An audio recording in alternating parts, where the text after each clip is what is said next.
Shikamoo. Marhaba. Unaendeleaje? Naendelea vizuri. Bwana, mechi umeionaje siku ya leo? Young Africans wanafuzu hatua ya makundi. Mechi nzuri, mechi nimeona vizuri na pongeza Yanga, wamecheza vizuri.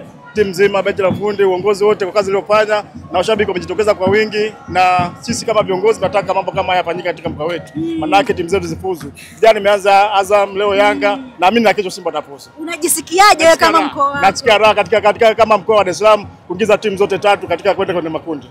Bila kusahau timu yetu nyingine kutoka Singida pale ndio wanacheza katika mkoa wetu wa Dar es Salaam. Kwa timu zote nne tuziombee zifuzu zote, timu nne tukipata kama Tanzania tutakuwa tumefanya hatua moja nzuri katika mpira. Leo Yanga wamekamilisha, kesho Simba wanakuja kumalizia na uje. Unalipi la kuwaambia? Ni Simba kwa sababu mechi ya kwanza walishinda. Ni mechi ya pili nayo kuja atakiwa naamini watashinda kwa sababu kwa jinsi timu ilivyokuwa, wameandaa timu, naamini na hakika mechi ya kesho itakuwa rahisi kwa Simba na Simba atashinda siku ya kesho. Nyenye kama chama mnavisaidiaje ama mnasaidia timu? Sisi kama chama tulishaongea kuna zawadi ambayo tunatoa kila timu ambayo itafuzu, kuna hela ambayo tumeshatangaza. Kwa hiyo wasubiri tu hapa zawadi ambayo tulishasema kama chama. Azam na Yanga tayari wana hela yao. Azam na Yanga tayari wana hela zao, bado Simba kesho akimaliza na tunaunganisha katika zawadi hizo. Bwana chama nikushukuru.